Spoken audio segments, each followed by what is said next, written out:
오늘 로마 교회 동역자들이라는 제목으로 함께 말씀을 나누겠습니다. 아주 놀라운 은혜가 있을 줄로 믿습니다. 할렐루야. 1절 한번 보실까요? 내가 겐그레아 교회의 일꾼으로 있는 우리 자매 베베를 너희에게 추천하노니 너희는 주 안에서 성도들의 합당한 예절로 그를 영접하고 무엇이든지 그에게 소용되는 바를 도와줄지니 이는 그가 여러 사람과 나의 보호자가 되었습니다.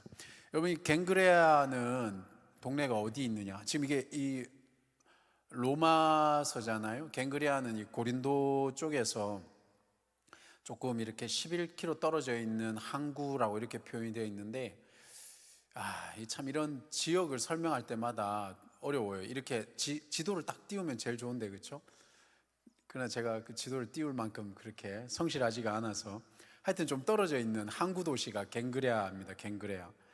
그 겐그레아에서 이제 일꾼을 추천하는데 누구라고요? 베베를 지금 로마 교회에 추천하고 있습니다. 근데 이 자매가, 이 베베라는 분이 어떤 분이냐면 2절에 설명이 되어져 있습니다. 그를 어떻게 하라고요? 합당한 예절로 그를 영접하고 무엇이든지 그에게 필요한 것들을 또 도와주라, 이렇게 표현을 하고 있죠. 자, 이렇게 바울이 베베에 대해서 로마 교회에 부탁한 이유가 뭘까를 좀 한번 생각해 보는 게 좀 의미가 있습니다. 여러분, 지금 오늘 읽었던 1절, 2절에는 바울이 베베에 대해서 당부하는 장면이 좀 인상적인데, 베베는 지금 추천한다라는 말로 볼 때는 어떤 임무를 띠고 로마 교회로 가고 있는 거라고 우리가 추측 가능합니다. 그렇겠죠? 그런데 이제 어떤 이유로 로마 교회 베베에 대한 부연 설명과 함께 당부하고 있는지, 이거는 뭐 정확하게는 좀 이렇게 본문에선 설명이 안 되어 있습니다. 자, 사랑하는 여러분, 그 성경을 읽으실 때 제가 부탁드리고 싶은 것은 이 성경상에 드러나 있는 만큼 내용을 확인하고 그만큼 이렇게 뭐랄까 흘러가는 내용 그대로 받아들이는 것이 저는 좋다고 생각하는 사람이라고 일전에 한번 말씀드렸죠. 이 설명이 안 되어 있는 것에 대해서 너무 막 그렇게 스트레스 받으면서 그것을 해석해 내려고 하기보다는 이런 흐름으로 가고 있구나, 먼저 이걸 받아들이는 게 좋을 것 같아요. 오늘 지금 보면 이름이 20명 넘게 이름이 나오지 않습니까? 그죠? 우리를 치면은 뭐 사명자 이름 쭉 나오고 거기 뭐 목원들 이름 쭉 나오고 이런 식인 거거든요. 자, 그래서 그런 이름이 나열되어 있는 데서 어떤 의미를 막 심각하게 뽑아낸다? 자료를 찾아보면 뭐 그렇습니다. 이름 하나로 설교도 할 수 있긴 하지만 좀 지나치다, 제가 볼 때는. 하여튼 의미는 있습니다만은. 그래서 오늘은 전체적으로 이 16장이 어떤 흐름을 가져가느냐, 이걸 좀 보면 좋을 것 같아요. 자, 부연 설명을 가지면서 베베에 대해서 설명해 주고 있는데, 이런 장면을 볼 때 이 베베라는 사람이 바울의 일을 감당할 만한 자격이 있는 어떤 인물이었다라고 우리가 추측할 수가 있겠죠. 여기까지는 가능하겠죠. 그러니까 바울이 베베에 대해서 이렇게 소개하지 않습니까? 로마 교회에다가. 그리고 또한 그녀는 여러 사람과 바울의 보호자가 될 정도로 또 다방면에서도 능력이 있었다라는 걸 본문에서 우리가 좀 추측해 볼 수 있겠죠. 그렇기 때문에 그녀, 베베입니다. 베베가 그 노문 아닐 거예요. 베베가 그녀, 베베가 로마 교회에서 이렇게 추천을 받고 가는 것은 로마 교회에서 인정받지 못해서 바울의 어떤 의도가 망쳐지지 않기를 원하는 바울의 그런 마음이 좀 묻어있는 장면을 우리가 지금 1절에서 2절 한번 추측해 볼 수 있습니다. 자, 그러면 이것을 우리 여디디아 공동체로 한번 생각을 해보면, 제자 양육을 받은 어떤 사람이 이제 양육자가 목자가 되어서 목장을 담당하기 위해서 이제 파송이 된 겁니다. 파송이 되면 목원들에게 이제 담당하고 있는 종관 목사가 이렇게 부탁하는 겁니다.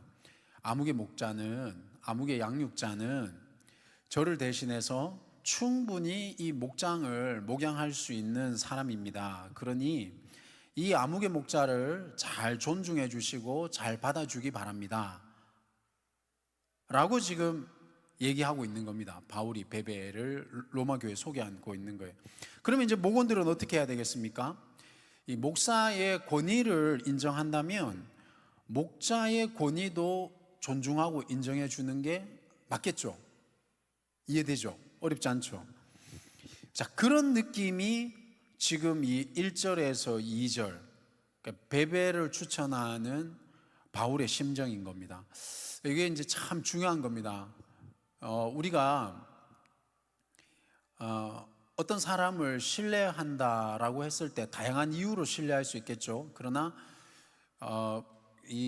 제가 생각하는, 이후에도 또 한번 말씀드리겠지만, 가장 좋은 것은 훈련받아서 훈련받는 중에 인정된 사람이 신뢰를 받는 과정으로 넘어가는 게 저는 가장 건강하다고 생각하는 사람 중에 한 명입니다. 여러분들은 사람들을 신뢰할 때 어떻게 신뢰하십니까? 어떤 과정을 통해서? 지금 베베를 추천한다라는 것은 바울이 베베에 대한 경험이 있는 거예요. 그렇다면 로마 교인들이 베베를 통해서도 베베를 인정할 수 있어야 되겠지만, 바울의 어떤 모습이 베베에 대해서 신뢰감을 주는 그런 그림이 지금 그려지고 있는 거죠. 자, 근데 이 장면이 저는 교회의 공동체 안에서는 질서라는 측면에서 몇 가지 살펴볼 필요가 있다라고 생각을 해요. 한 두 가지 정도가 될 텐데요. 먼저 첫 번째 말씀드리겠습니다. 여러분, 지금은 페이스북, 인스타, 페이스북은 이제 아저씨들이 주로 하고, 이제 인스타, 그 다음에 또 스레드인가 요즘에? 그거는 뭐예요 도대체? 나 그거 이해하려도 안 되네. 하여튼 뭐 이런 거 하잖아요. 제가 이제 한참 여러분 나이 때는 우리는 싸이월드라는 게 있었습니다. 도토리 팔고 이런 거 들어봤어요? 그걸 먹지는 못합니다. 이렇게 선물로 도토리 사주고 이런 거 있었거든요.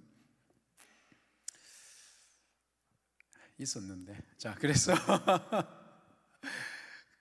나는 그게 왜 망했는지 모르겠는데, 그게 왜 망했지? 그게 내가 보니까 페이스북하고 똑같은 이 구조던데, 하여튼 뭔 이유가 있겠죠. 그 페이스북 같은 느낌이 이제 저희 때는 싸이월드. 그러니까 우리나라가 얼마나 대단한 나라입니까? 이게 무슨 버크 개보다 더 빨리 지금 싸이월드가 됐잖아요. 자, 그때 이제 제가 거기에도 이제 대문 사진이라는 게 있지 않습니까?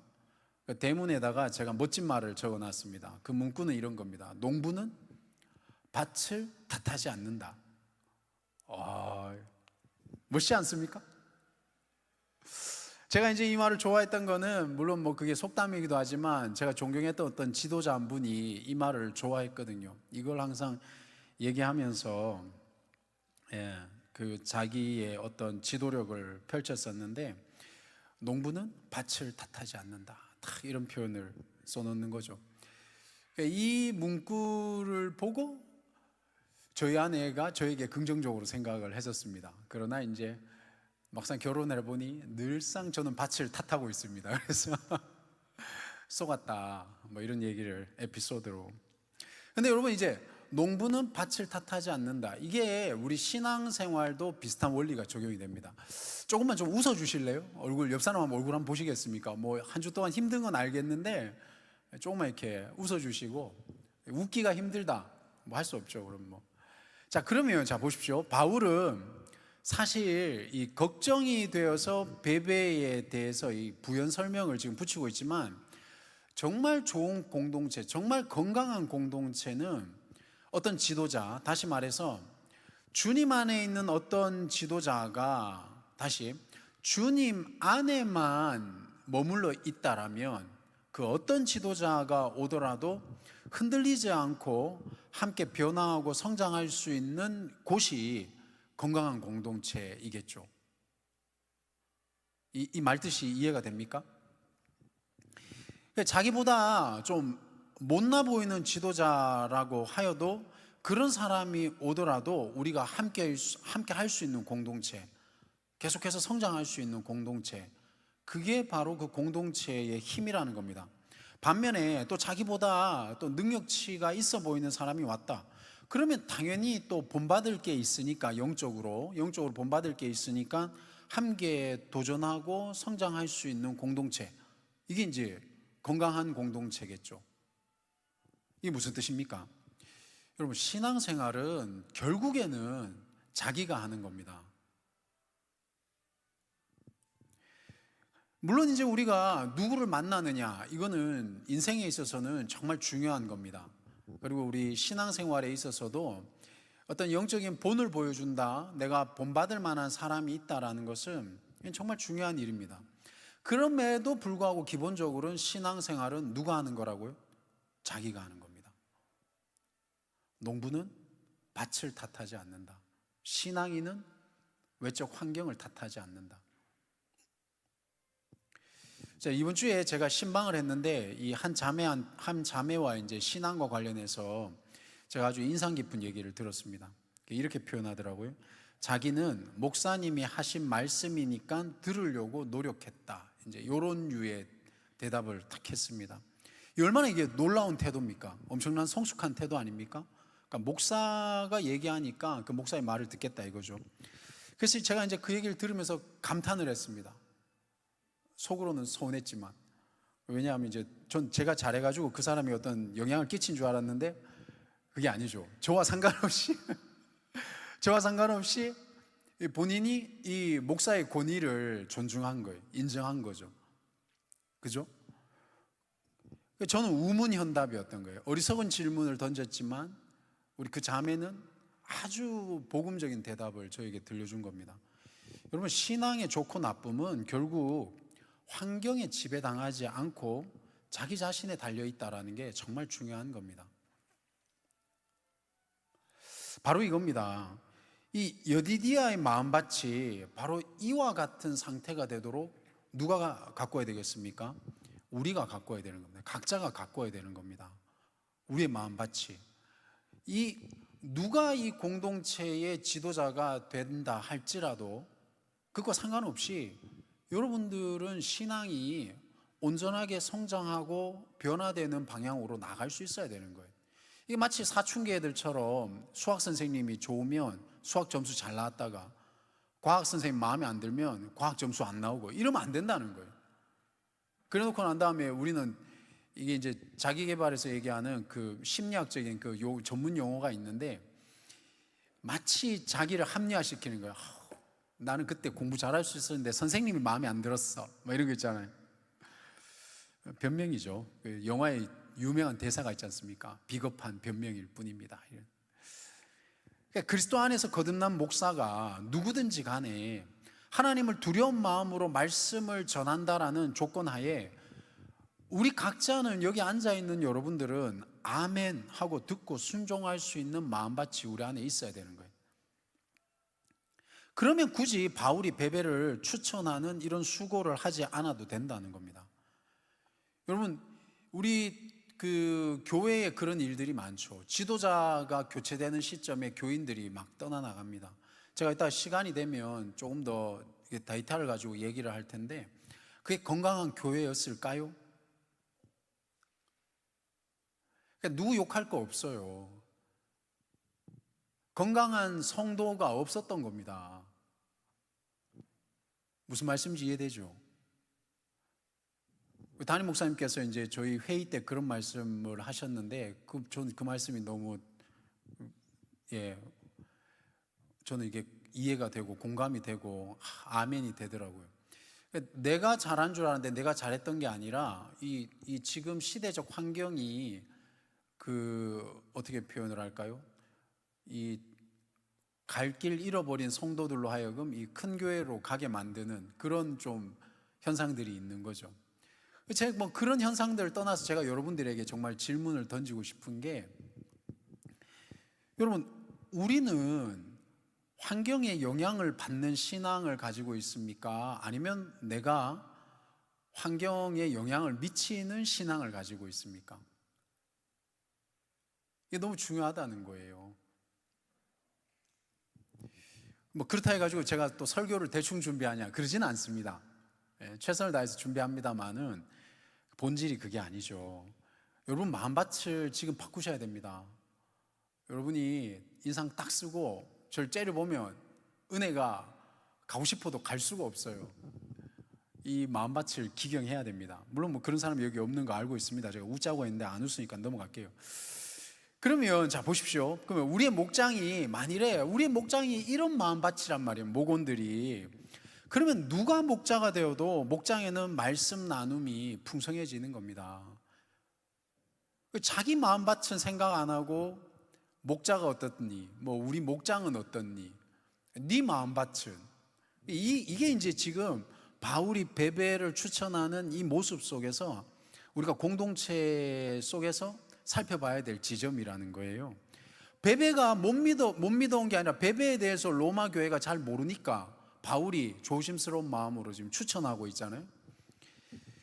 자, 이렇게 서로가 용납하는 이런 마음밭이 아니면 그곳은 누가 와서 어떤 일을 한다고 해도 메마른 곳이 되는 거죠. 그죠? 하늘에서 지금 찬양이 막 이게 우리 가톨릭은 아니잖아요. 이제 하늘에서 이렇게 성당에 가면 성가대가 위에 막 있던데. 네. 그래서 제가 이걸 조금 더 과격하게 표현을 드리면, 자, 불평하는 네가 한번 해봐라.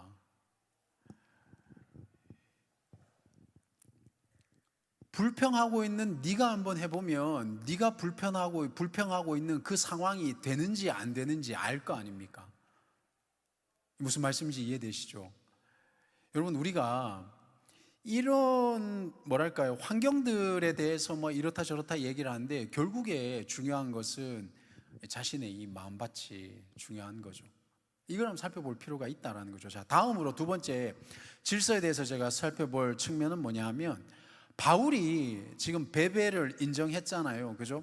바울이 베베를 인정했듯이 하나님 앞에서 인정되는 사람에게 이 추천받는 이 질서가 있어야 된다라는 거죠.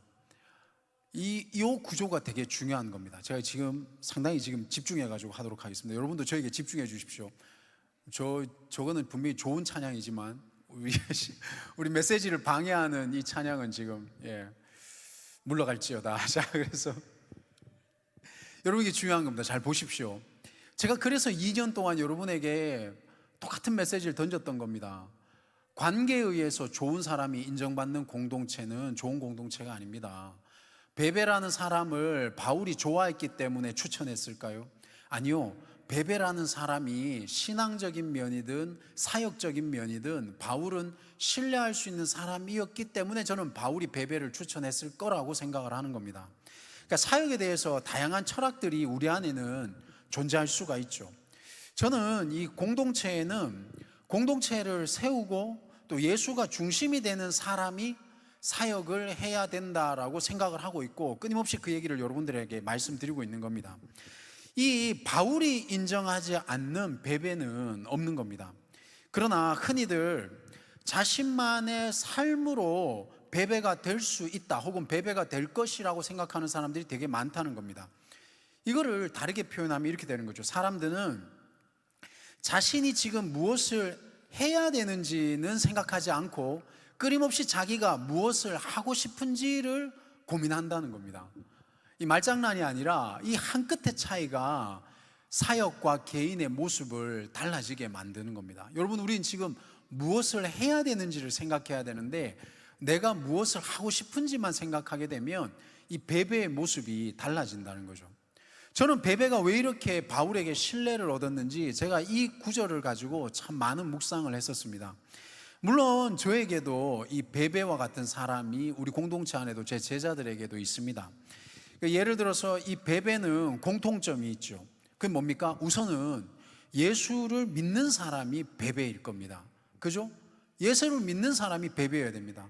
충격적일지 모르겠지만 예수를 믿지 않음에도 불구하고 교회 안에서 직분을 가지거나 역할을 감당하는 사람들이 있다 없다? 있습니다. 이게 놀라운 겁니다, 여러분. 예수를 믿지 않는데 신앙 행위를 하는 사람들이 많이 있다는 거예요. 이 베베의 특징은 첫 번째, 예수를 믿는 사람이어야 된다. 그리고 두 번째, 베베의 특징이 뭐냐? 공동체를 세우고 싶어하는 사람이다라는 거죠. 하나님의 교회를 세우기 원하는 사람. 이게 저의 경험상으로 이 정도만 할 수 있는 사람이면은 거의 저는 사역적인 대화가 됐다고 생각을 합니다. 근데 안타깝게도요, 여러분, 공동체를 세운다라는 것도 이 공동체에 대한 크기가 어느 정도냐에 따라 가지고 얘기가 달라지는 거죠. 교회 얘기하기 이전에 그냥 일반적인 회사 얘기만 하더라도요, 부서 간에 다 이게 한 회사 안에 여러 가지 부서가 있지 않습니까? 그런데 이 부서들도 보면, 회사 안에 부서들도 보면 경쟁이 붙으면 회사보다도 부서의 이익을 먼저 생각하게 되거든요. 그러다 보면 어떻게 됩니까? 회사가 살아남는 게 아니라 그 부서만 살아남게 되는 거죠. 근데 제가 이제 질문을 던지고 싶은 게 그건 겁니다. 회사가 사라지고 난 다음에 부서는 어떤 의미를 가집니까? 그게 우리 공동체에서도 마찬가지라는 겁니다. 우리가 공동체에 어떤 결정을 하거나 어떤 논의를 할 때는 실은 우리 이 전체 공동체의 어떤 의미를 생각할 수 있어야 되는 겁니다. 그게 때로는 양보할 수 있어야 되고, 때로는 내가 손해볼 때도 있는 것이고, 그런 겁니다. 그런데 때로는 양보할 수 없을 때도 있죠. 그건 뭡니까? 지금 이 공동체, 내가 속해 있는 작은 공동체가 살아남는 것이 우리 전체 공동체를 살아남는 길이라면 그건 양보할 수가 없죠. 그러니 그 큰 의미에서 이 전체적인 그림을 그릴 수 있는 사람이 결국에는 자기 이익 중심적인 선택을 덜할 가능성이 높다. 안 한다가 아니라 가능성이 높다라는 거죠. 그러니까 그런 생각을 갖고 있는 사람과 대화를 하면 대화가 거의 됩니다. 그렇죠? 그럼 어떤 사람이 대화가 잘 안 될까요? 방금 말씀드렸던 공동체를 세우고 싶어하는 이런 마음이 잘 없거나 생각이 다르거나 자기가 생각하는 공동체가 다르거나, 그러니 각각 다른 베베라는 이상향을 갖고 있을 때 대화가 안 되는 거죠. 그러면 저는 지금도 이러한 베베를 찾고 있는 겁니다. 그게 어떤 베베입니까? 먼저는 예수 믿는 사람, 그리고 공동체를 세우고 싶어하는 사람. 그래서 저는 제자 훈련을 하려고 하고 있는 겁니다. 여러분 마음속에 만일에 제자 훈련이 부담스러운 사람이 있다면 제 질문에 한번 고민을 한번 해보시기 바랍니다. 왜 하기 싫으세요? 제자 훈련이 이유가 있을 겁니다. 그냥 하기 싫지는 않거든요. 자, 함께 하나님의 공동체를 세워가기 위해서 저는 지금도 베베를 찾고 있다는 겁니다. 이런 의미에서 여러분, 제가 1절, 2절을 볼 때, 이 바울이 베베를 청구하는, 추천하는 이 장면 속에서 이 공동체 안에 어떤 질서라는 측면을 좀 살펴봤습니다. 그 다음 3절 이하에서 한번 보면 쭉 제가 간단하게 짚고 넘어가도록 하겠습니다. 너희는 그리스도 예수 안에서 나의 동역자들인, 동역자라는 건 뭐죠? 복음 사역에 함께 참여하고 있는 사람을 얘기하는 겁니다. 그러니까 동역자는 패거리를 얘기하는 게 아닌 겁니다. 그렇죠? 복음 사역자들이 브리스가는 여자입니다. 아굴라는 남자, 이 부부로 추측이 됩니다. 부부입니다. 그런데 이 아굴라가 유대인입니다. 이런 거 정도는 메모해 놓으면 좋겠죠. 그들에게 문안하라. 4절입니다. 그들은 누구죠? 브리스가와 아굴라는 어떤 사람? 내 목숨을 위하여 자기들의 목까지도 내놓았나니, 목숨까지도 내놓는 엄청난 동역자들이었던 거죠. 그래서 나뿐 아니라 이방인의 모든 교회도 그들에게 뭐 한다고요? 감사한다는 거죠. 사랑하는 여러분, 바울이 위대한 것은 혼자 잘났기 때문이 아니었던 거예요. 바울 자체도 대단했지만 바울과 함께 동역했던 사람들이 있었다는 겁니다. 또 다른 베베, 또 다른 브리스굴라와 아굴라, 이게 필요한 겁니다. 사역에는 여기에 이 브리스굴라와 아굴라가 필요하다는 겁니다. 우리 대응공동체 여디디아 청년부가 하나님 앞에 온전하게 세워지기 위해서는, 다시 말씀드립니다, 정북한의 똘마니가 필요한 게 아닙니다.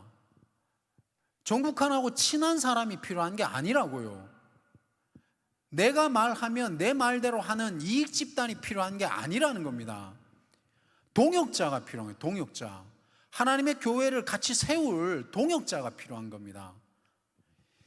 5절입니다. 또 저희 집에 있는 교회에도 문안하라. 저희 집이 누구죠? 그러니까 브리스글라와 아굴라인데, 여기에 저희 집이라는 표현을 볼 때 이때 로마 교회의 특성을 우리가 살펴볼 수 있겠죠. 로마 교회는 이렇게 가정교회의 형태였던 것 같아요. 그래서 교회에도 문안하라. 집에 있는 교회니까 내가 사랑하는 에베네도에게 문안하라. 그는, 에베네도가 누구라고요? 아시아의 그리스도께 처음 맺은 열매, 아시아에서 처음 믿은 사람이 누구라고요? 에베네도라는 거죠. 6절입니다. 너희를 위하여 많이 수고한 마리아에게 문안하라. 마리아는 어떤 일을 했습니까? 바울보다도 로마에 있는 이 교회를 위해서 수고를 많이 했던 사람이라고 합니다. 7절입니다. 내 친척이요 나와 함께 갇혔던 건 뭐죠? 감옥을 얘기를 하는 겁니다. 안드로니고와 유니아에게 문안하라는 겁니다. 그런데 여기는 요건 조금 이제 배경적인 것으로 볼 때 에베소에 있는 감옥으로 추측이 되어집니다. 그들은 안드로니고와 유니아를 얘기하는 거죠. 사도들에게 존중이 여겨지고 또한 나보다 먼저 그리스도 안에 있는 자라. 여러분 여기에 사도라고 표현을 했는데 우리가 사도라고 얘기를 하면 보통 12제자, 12사도를 표현을 하지 않습니까? 그런데 사도행전 같은 경우에는 바나바라든가 바울도 사도로 우리가 보는 거죠. 이렇게 볼 때는 이 12사도보다도 더 넓은 범위에서 사도로 인정되는 사람들이 있었다라는 것을 사도행전과 고린도전서 15장을 통해서 우리가 추측 가능해지는 겁니다. 그러면 그 사도들을 얘기를 하는 겁니다. 사랑하는 여러분, 로마서가 이제 다음 주면 마무리가 되어집니다. 그런데 이렇게 하나하나씩 같이 확인하면서 가는 게 정말 중요합니다. 제가 제 블로그에도 지금 글을 하나 올리려고 지금 자료를 조사하고 정리를 하고 있는 중인데요. 저는 지금 이 시대의 다음 세대, 미래 세대, 현존 세대가 누구냐고 생각을 했을 때 제가 생각할 때는 대학생이고 청년이다라고 생각을 합니다. 더욱더 그렇게 되어져 가고 있다라고 생각을 해요. 그런데 어떤 의미에서 더욱더 그러냐 하면 실제로 정말 사고하고 고민하고 이성과 감성의 조화를 이룰 수 있는, 그리고 현실과 그 다음에 이 신앙의 조화를 이루면서 고민할 수 있는 나이대가 대학생부터이기 때문에 그래요. 청소년까지는 펄쩍펄쩍 뛰고 그래도 괜찮습니다. 예? 하나님 그러면 그냥 눈물 철철 흘리고 그래도 된다고요. 근데 대학생부터는 여러분 이제 현실을 발을 딛고, 청소년 현실이 아니야 그 얘기가 아니라 우리가 싸워야 될 영적 싸움이 있는 현실과 맞부딪혀야 될 여러분들이잖아요. 이런 것 하나하나가 별거 아닌 것 같은데 우리의 신앙을 온전한 지식 위에, 온전한 지혜 위에 세우는 것이 우리가 흔들리지 않는 반석 위에 내 신앙을 굳게 세우는 거거든요. 정말 중요한 때라는 걸 기억해 주셔야 됩니다. 사랑하는 여러분, 여러분의 이 기초가 튼튼하면 튼튼할수록 흔들리지 않을 것입니다. 그러니 실천해 보시면 이 사도들이라는 것은 바로 그렇게 12사도보다 더 넓은 범위에서 사도를 얘기하는 건데, 그들에게 어떻게 됐다고요? 안드로니고와 유니아가 존중이 여겨졌다라는 겁니다. 근데 존중이 여겨졌다라는 건 뭐냐면 이 사도들의 가르침에 따라서 충실하게 신앙생활과 하고 사역을 했기 때문에 사도들보다 더 뛰어나게 인정되어졌다라는 게 바로 여기에서 얘기하는 존중이 여겨졌다라는 표현인 겁니다. 그런데 그들이 나보다 먼저 그리스도 안에 있는 자들이라는 거죠. 제가 지금 다른 어떤 역사적 배경이나 신학적 내용이나 안 끌고 오죠. 그냥 이 본문에서 설명하고 있는 내용까지만 설명하는 겁니다. 먼저 성경을 보시는 건 이게 정말 중요합니다. 정말 중요합니다, 여러분. 자, 8절입니다. 또 주 안에서 내 사랑하는 암블리아는 어떤 사람이죠? 내가 사랑하는 암블리아에게 문안하라는 겁니다. 그리고 9절에 보시면 그리스도 안에서 우리의 동역자인 우르바노와 나의 사랑하는 스다고에게 문안하라. 10절 그리스도 안에서 인정함을 받은 아벨레에게 문안하라. 아리스토블로의 권속에게 문안하라. 권속은 그 가족들 얘기하는 거고, 11절입니다. 내 친척 헤로디언에게 문안하라. 나기수의 가족 중 주 안에 있는 자들에게 문안하라.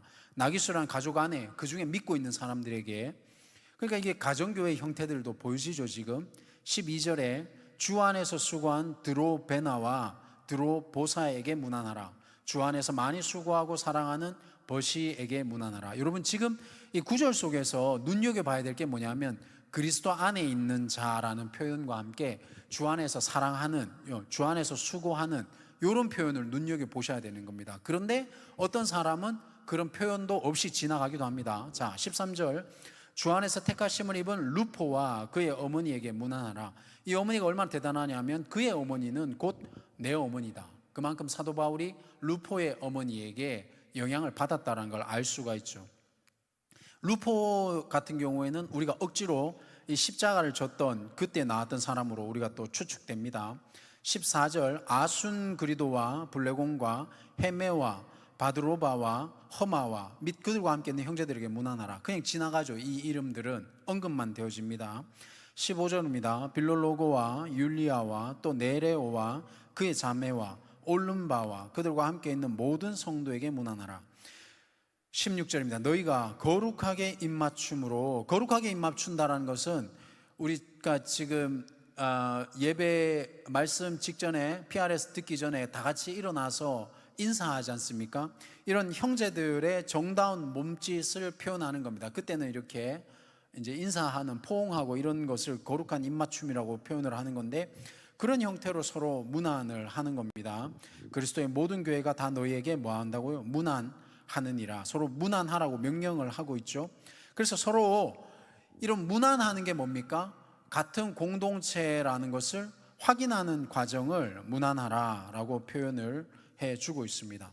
여러분, 지금 15절까지 우리가 보면서 20여 명이 넘는 많은 사람들, 다양한 구성원들이 이렇게 열거되는 장면을 함께 봤습니다. 자, 우선은 이 성경에 이름이 된 것 자체가 영광 아니겠습니까? 그죠? 나쁜 쪽으로 이름이 기록되어져 있지 않고 좋은 쪽으로 어찌됐건 이 바울이 추천하는 이름으로 지금 이름이 기록되고 있죠. 이거 자체가 영광은 맞죠. 영광인 겁니다. 그런데 그 이름에 설명이 있는 이름이 있고 또 그 이름에 설명이 없는 이름도 있다는 걸 우리가 한번 눈여겨봤습니다. 그렇죠? 그러면 어떤 기준으로 이 이름에 뭐 이렇게 뭘 설명을 붙이거나 이랬는지 정말 정확하게 확인하기는 어렵지만, 그럼에도 우리가 눈으로 확인할 수 있는 것은 동역자, 사랑하는 이런 표현들을 빌어서 기록하고 있는 것을 볼 때 우리는 이게 추측이 가능하죠. 객관적으로 인정이 되는 어떤 수준의 사람에게는 바울이 그에게 걸맞는 표현과 수식어를 사용하고 있다 라고 우리가 추측해도 크게 문제가 없을 거라는 겁니다. 자, 우리 각자가 바로 이렇게 사역에 있어서 혹은 누군가에게 있어서 신앙이라는 측면에 있어서 존중되어진다라고 한번 생각을 해 보십시오. 그럼 얼마나 좋겠습니까? 그죠? 이제 우리 재성 형제가 지금 휴가 나왔습니다. 그죠? 예. 밥 한 번 먹자고 지금 1년 반째 지금 조르고 있습니다. 제가 재성 형제를 생각을 했을 때, 야, 저 이렇게 편지를 쓰는 겁니다. 군대에서도 신앙을 잃지 않고 믿음을 버리지 않는 재성이를 잘 돌봐주기 바랍니다. 이렇게. 그럼 이제 재성이에 대한 이미지가 이렇게 떠오르는 거 아닙니까? 근데 관로 열고 1년 반째 신방하자고 얘기하고 있지만 나 빼고 다른 사람만 같이 밥을 먹네요. 갈로 닦고 이렇게 했단 말이에요. 그러니까 이제 그 사람에 대한 이미지를 갖다가 이렇게 적는 거죠. 근데 뭐 나쁜 의미로 했지는 않겠지만 그냥 우스갯소리로 재성이를 점점점 이러면 이게 긍정적인 겁니까? 부정적인 겁니까? 뭐 그런 거죠. 저는 긍정적입니다. 여러분이 부정적으로 생각했으면 여러분 마음밭을 바꾸시길 바라면서, 저는 긍정적이에요. 밥 같이 먹읍시다 그랬죠? 창현이 같이 오면 쑥스러워서 창현이 와야 밥을 먹는 거예요? 남자끼리 밥을 못 먹는구나. 그렇죠? 저도 남자끼리 부담스럽습니다. 하여튼. 자, 여러분, 이렇게 서로를 떠올렸을 때 주를 위해서 어떤 수고와 인정을 받았는지 연상이 되는 그런 신앙이 될 수 있다면 이게 얼마나 좋겠습니까? 이걸 바로 상급이라고 표현을 하는 겁니다. 제가 우리 목장으로 재편이 되면서 우리 목자들을 데리고 그런 나눔을 하고 훈련을 했던, 교육을 했던 기억이 납니다. 각 목자마다 어떤 뭐라 그럴까, 똑같은 목자상이 아니라 그 사람이 하나님께서 주신 달란트가 있지 않습니까? 그죠? 그 기주 목자, 그러면 그 목장에서는 우리 목자님은 이런 목자야, 그죠? 똑같아질 필요가 있다 없다? 없는 거죠. 그렇지 않습니까?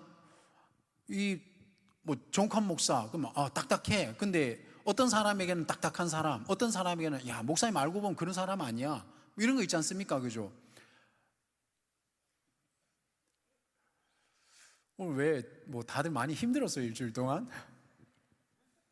예, 우리 범수 심하게 고개를 끄덕거리는 수고했습니다. 돈 번다고. 예. 우리 어제 범수 목자님이 제자 양육하는데 역시 사람은 돈을 벌어야 됩니다. 음료수와 빵을 사가지고 왔습니다. 야, 박수 한번 쳐주십시오. 예. 혼자 먹지 않으리. 예. 감사합니다. 그래서 이렇게 어떤 사람, 범수 목자 그랬을 때 어제 정말 수학을 전공하는 사람답게 아주 이게 간결하게 전해야 될 말만 잘 전달했거든요. 그 자기가 갖고 있는 달란트, 그 사람의 어떤 장점들을 이렇게 드러낼 수 있는 것, 그죠? 그게 상급인 거죠. 이해되시죠? 그럼 되는 거예요. 어떤 소위 말하는 이것도 잘하고 저것도 잘하고 그런 게 아닌 겁니다. 우리가 그런 어떤 좀 생각들을 좀 벗어날 필요가 있습니다. 자, 그러면 지금 16절에 의하면 이 두 번째로 우리가 생각해 봐야 될 게 뭐냐면 16절에서 이렇게 다양한 리더십이 보여지는 곳이기도 하지만 이 16절에서 교회는 또 어떤 곳이어야 되냐 하면 서로 문안하는 곳이 바로 또 교회여야 되는 겁니다. 목사님, 그게 무슨 뜻인 겁니까? 그러니까 비록 제가 이름이 어떤 사람은 수식어도 있기도 했지만 어떤 사람은 그냥 열거되는 사람들도 있었잖아요. 조금 더 어렵게 표현을 드리면요, 지금 읽었던 20여 명, 25명, 6명 정도로 되는데요, 이 사람들의 특징을 보면 노예였다가 자유민이 된 사람들도 있고요, 어떤 사람은 이방인이고 어떤 사람은 또 유대인이기도 하고 다양한 신분과 다양한 계층들, 어떤 사람은 돈이 많기도 하고요, 그런 사람이 섞여 있는 곳이 뭐다? 교회라는 겁니다. 근데 그런 다양한 사람들이 문안하라는 겁니다. 문안.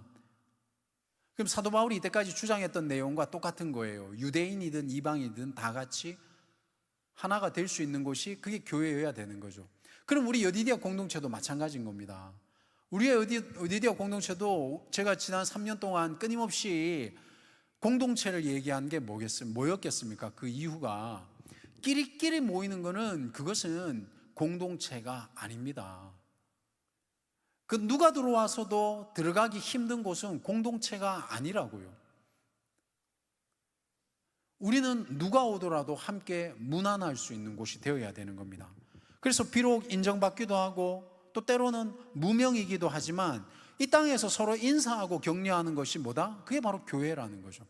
자, 지금부터 제가 메시지를 이제 정리를 해야 되기 때문에 옆 사람 어깨를 한번 주물러 주십시오. 마무리를 해야 되는데 범수 목사님 저한테 그랬습니다. 목사님 얘기는, 설교는 다 좋은데 마지막에 가서 결론을 안 내려주면 뭐가 포인트인지 모르겠다고. 이제부터 포인트니까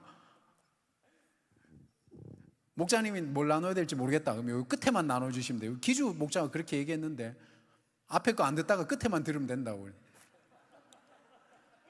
그거 아니야? 앞에 못 들었어도 뒤에 거면 듣고 똑같은 얘기잖아요. 그러니까 잘 아시겠죠, 여러분? 제 포인트는 끝에 있습니다. 끝에. 그래서 이제 진짜 처음부터 끝까지 이렇게 쭉 오면 진짜 은혜가 될 텐데 중간에 집중력이 떨어지잖아요. 그렇죠?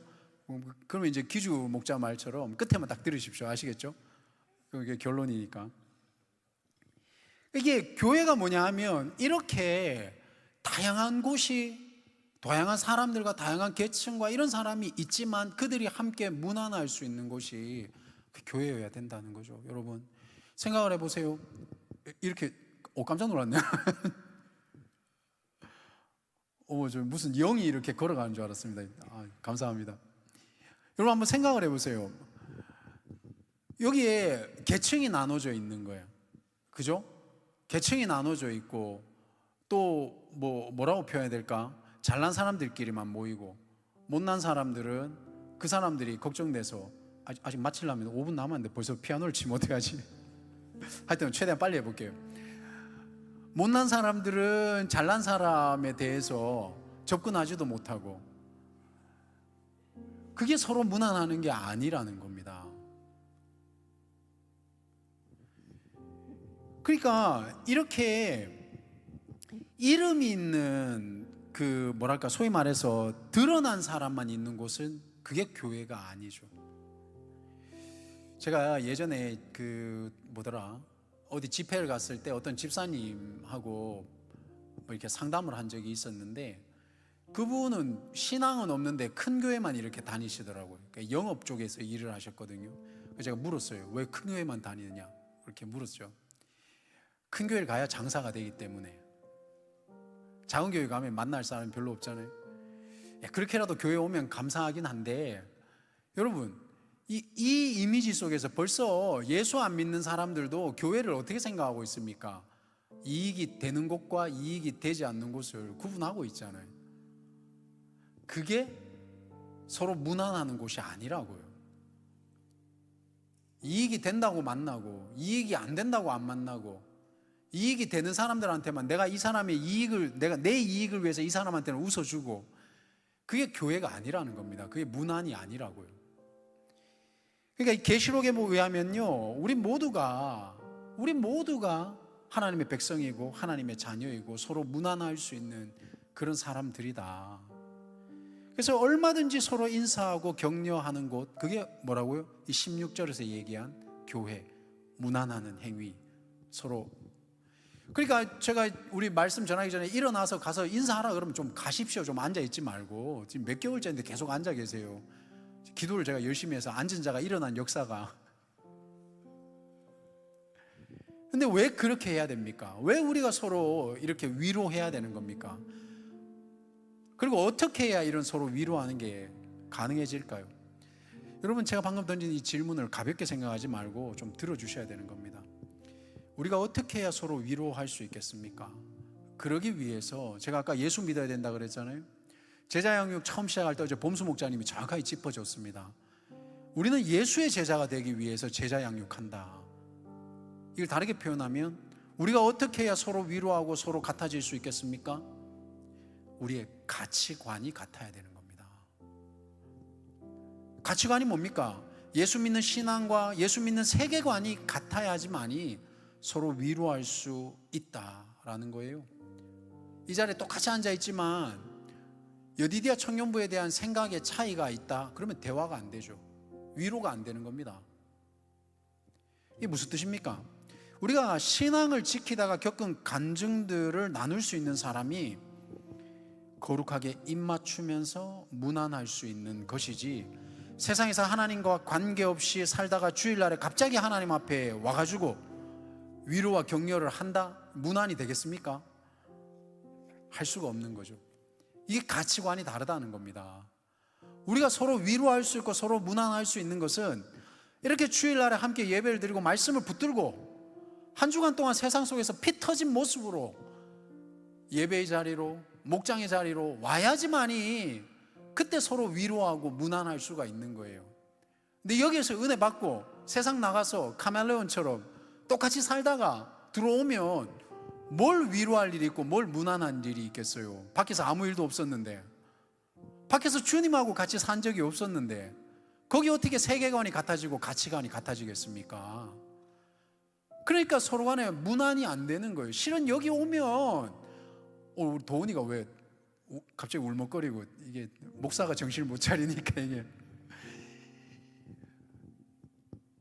여기 오면 우리가 같이 손만 붙들어도 눈물이 나야 된다고요. 왜 그렇습니까? 하나님 말씀 붙들고 세상에 살아보니까 뜻대로 안 되는 게 정상이거든요. 안 그렇습니까? 하나님 말씀 붙들고 같은 공동체 안에도 제대로 안 되는데, 이게 지금 뭐 서로 사랑도 안 되고 양보도 잘 안 되는데 바깥 세상은 오죽하겠냐는 거죠. 근데 멀쩡하게 들어와가지고 여기 있는 거예요. 그게 무슨 은혜가 있겠고 무슨 위로가 있겠고 무슨 문안이 있겠냐는 겁니다. 거기에 그 얘기하는 겁니다. 이 사도 바울이 서로 문안하라는 건 뭐예요? 니네 어려운 거 다 알고 있다. 여기 다양한 로마 교회 안에 다양한 사람들이 있는데 서로 격려해라. 얼마나 힘들었냐. 그래서 제가 그 말씀 드린 겁니다. 여디디아 뭐 이게 타지에 공부하러 가든지 타지에 일하러 가든지 여디디아에서 이름을 빼지 말라고요. 여러분들이 저기 떠나면 밖에 나가가지고 교회 정하면 정말 감사한데, 제가 경험상 여디디아 경험 말고 제 청년 사역을 한 경험상 열의 7, 8은 교회 못 정합니다. 열의 7, 8은 교회 못 정해요. 그러다가 교회 떠난다고요. 그래 밖에 나가서 그 신앙의 외로운 싸움을 하다가 여디디아 예배에 왔어. 그때 목장에서 반겨주면서 서로 문안하는 겁니다. 어떻게 지냈냐? 거기서 오겐키 데스까? 하나님의 위로가 있었냐? 우리 솔직해져야 되는 겁니다. 하나님이 안 계신다고 하기보다는 하나님과 별 상관없이 살았던 건 아닐까. 그러면 여기에 이렇게 표현이 되어 있죠. 16절에 보시면 너희가 거룩하게 입맞춤으로 서로 문안하라, 이렇게 표현이 되어 있잖아요. 하나님과 동행했던 입술이 거룩한 입술인 거예요. 그 입술로 서로 문안하는 겁니다. 근데 하나님과 동행하지 않았던 입술은 성경상에 보면 하나님을 떠난 입술이고, 하나님을 떠났다는 것은 하나님과 함께 하지 않았고 이방과 함께 했던 건데, 그것을 성경은 음란하다고 표현하거든요. 호세아라든가 우리 지금 담임 목사님께서 계속해서 선지서를 설교하고 계시지 않습니까? 거기 그래서 음란하다는 표현이 나오는 겁니다. 성적으로도 음란했지만 하나님 믿는 신앙을 떠난 것을 성경은 음란이라고 표현을 하는 겁니다. 음행했다고 표현을 하는 겁니다. 그러면 조금 심할지 모르겠지만 거룩한 입술로 서로 문안하는 게 아니라 세 속에서 그대로 살다가 들어와서 인사하는 것은 음행의 입술로 서로 문안하는 꼴이 되는 겁니다. 여러분, 우리가 거룩한 입술로 문안해야 되는데 세상 사람하고 똑같은 얘기하면 우리의 입술은 음행의 입술이 되는 거예요. 문란한 입술이 되는 거예요. 음란한 입술이 되는 겁니다. 그 얘기하는 거죠. 세상의 입술은 당연히 하나님의 은혜에 대해서 나눌 얘기가 없다라는 것을 기억해 주시기 바랍니다. 제가 지금 우연찮게 이렇게 영어 스터디를 하나 하다가 제 블로그에 거기 보시면은 글을 하나 제가 이렇게 소논문 같이 하나 올려놨거든요. 한국교회 진단 리포트라는 책이 있습니다. 그 책에서 그 한국 교회를 이렇게 데이터적으로 분석해 놓은 내용들이 있는데, 여기에 우리 오늘 설교와 관련되어 있는 내용이 있어서 좀 나누도록 하겠습니다. 이게 어제 새벽 3시에 제가 이 자료를 발견해서 정리를 좀 했습니다. 그 내용에 보면 있잖아요. 이게 이렇게 되어 있어요. 교회 리더십이 감에 의존하지 않고 정량적 통찰에 기반한 전략 수립이 가능하도록 돕기 위해서 이 책을 썼다, 이렇게 되어 있거든요. 이게 우리로 치면 이런 거예요. 우리 교회 왜 이래? 라고, 이게 감에 의존하는 거거든요. 이런다고 바뀌지 않습니다, 여러분. 우리가 하나님의 이 사역을 위해서 우리의 지혜를 모아야 되고, 우리 회장님이 지금 TF팀을 만들듯이 우리가 힘을 모아야 되고 우리가 전략이 있어야 되거든요. 근데 거기에 연구 방법의 미래 예측을 보면 2023년도 지금 작년이죠. 기독교 개신교가 약 860만 명으로 추정이 됩니다. 근데 이 860만 명은 보통 이단들도 포함된 숫자입니다. 근데 이게 2050년이 되면 기독교 인구가 약 300만 명으로 줄어들 것으로 추정을 하고 있습니다. 그러니까 현재의 교세가 앞으로 한 3, 40년 안에 65% 감소한다라는 거예요. 이제 이게 공동체, 교회 공동체, 하나님의 나라라는 개념을, 예수 믿은 사람 중에 하나님의 나라라는 개념을 갖고 있는 사람은 이런 통계를 받으면 아이고 교회가 그따위니까 그렇지, 이런 얘기를 하는 게 아니라 가슴을 치고 울어야 돼요. 그런데 교회 쇼핑이나 하는 사람들은 그런 생각 절대로 못 할 거예요. 아마 날 받아줄 교회, 내가 편안하게 있을 교회, 내 몸을 숨길 수 있을 교회, 나 혼자 그냥 어디 가서 내 개인적인 신앙생활만 하는 교회, 이런 거 찾아다니는 사람들은 기독교가 줄든 상관이 없어요. 왜 그렇지 않습니까? 여러분, 교회가 다 없어져도요, 큰 교회는 몇 개 남아 있잖아요. 거기 가면 되잖아요. 맞아 안 맞아요? 이런 수치를 보면 솔직하게 말해서 예수 믿는 사람이라면, 정말 신앙이 똑바로 박힌 사람이라면 지금이라도 우리가 무릎 꿇고 기도해야 돼요. 예? 이 신앙은 감정이 아니니까. 근데 이제 여기에서 이 진단 결과 중에 첫 번째가 이 공동체성이 약화되었다, 그리고 사회적 책임이 결여되어 있다라는 게 우리 이 기독교 소위 말하는 개신교의 문제점들로 보고 있는 부분이고, 두 번째는 뭐냐, 신앙의 양극화와 참여 의지가 결핍되어지고 있다. 그래서 어떻게 해야 되냐, 리더가 되려는, 그러니까 리더를 요구하는 사람들은 많지만 리더가 되려고 하는 의지 자체가 약하다라고 분석을 하고 있는 거예요. 그래서 공동체 회복에 필요한 주체의식이 필요하다라는 게 이제 그 책에서 얘기하는 거죠. 어디 많이 들어본 것 같지 않아요, 여러분? 그래서 뭘 해야 되느냐 하면 소그룹을 강화시켜야 되고 공동체성과 책임감을 키우는 교육 시스템을 만들어야 된다. 이거 지난 2, 3년 동안 들어본 얘기 같지 않습니까? 그래서 실천적 제안으로 리더십 워크숍을 운영하고 실천 가능한 사역 구조를 설계하고, 그 다음에 신앙이 계승될 수 있도록 가정 중심으로 신앙을 계승돼야 되는데, 이 말이, 그러니까 이런 사람은 데이터를 분석하는 사람이니까 이렇게 적겠지, 사역하는 사람 입장에서 볼 때는 이 말이 모순이라는 거죠. 여러분들이 미래 세대의 부모들이 될 거 아닙니까? 그럼 제가 여기 있는 형제들에게 감히 묻겠습니다. 여러분이 부모가 됐을 때 자녀들에게 성경 가르칠 수 있습니까? 준비되어 있습니까? 여러분이 성경 이거 가르칠 준비가 되어 있냐고요. 엄마 아빠가 엄마 하나님 믿는 게 뭐냐라고 하면 이렇게 믿는 거야 라고 여러분들 준비되어 있습니까? 그런 말이 빠지고 가정중심 신앙 계승을 어떻게 시킵니까? 여러분이 지금부터 건강한 신앙생활을 하는 것은 미래의 나의 가정을 준비하는 거라고요. 제가 그런 거 강의 요청이 많이 들어와요. 뭐 이성교제 이런 거 강의해 달라고. 근데 전 그런 거 별로 안 가거든요. 그 말 자체가 웃겨서. 여러분의 삶 자체를 건강하게 가꾸고 나의 순결을 지키고 내 삶을 가꾸는 게, 그게 이성교제 교육입니다. 그리고 그게 미래의 나의 가정을 아름답게 꾸미는 겁니다. 여러분 그거 아세요? 저도 기독교 교육을 부전공했거든요. 데이터에 의하면 부모가 이 성관계가 빠를수록 자녀도 성관계하는 나이가 빨라집니다. 이게 뭘 의미하는 것 같아요? 부모가 소위 말해서 어떤 가치관을 갖고 있느냐에 따라서 자녀에게 영향을 미친다라는 거예요. 근데 여기서 하나 빠진 게 있지. 나쁜 거는 기가 막히게 미쳐요. 좋은 거는 용을 쓰고 가르쳐도 안 미쳐요. 그죠? 부모 욕하는 자식은 많지만 부모 칭찬하는 자식은 몇 명 없잖아요. 그죠? 그래서 결론이 뭐냐 하면, 따라서 교회는 데이터에 기초한 진단을 바탕으로 소그룹 공동체 회복과 평신도 주체성 회복을 중심축으로 재편돼야 된다. 해 아래 새 것은 없어요. 이 말을 안 들어봤습니까? 그런데 제가 이제 이 말을 왜 했겠습니까?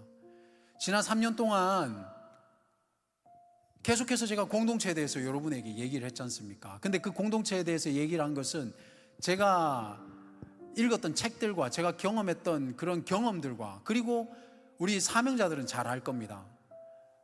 끊임없이 우리 여디디아에게는 무엇이 필요하냐고, 지금도 만들어 가야 되겠지만 우리는 어떤 공동체가 될 것이냐고 우리 사명자들과 함께 끊임없이 치열하게 기도하면서 싸워와서 시스템을 만들어가는 것, 그것이 목장의 분할이었고 제자 양육이고 목자가 온전하게 세워져야 되고 목장 나누면 어떻게 가야 되며, 그 얘기를 했던 거 아닙니까? 근데 이제 이 책에서는 뭐 대단한 거라고 그거를 책까지 만들어가지고 데이터를, 우린 지금 그걸 하고 있잖아요. 사는 여러분, 전국한을 믿으라는 게 아닙니다. 우리가 신뢰가 있어야 됩니다. 우리가 왜 신뢰가 있어야 됩니까? 하나님의 나라를 만들어 가야 되니까. 이 하나님의 나라가 무너져 가는데 비판하는 인간들은 늘어나지만 가슴 아파서 우는 인간들은 별로 없어요.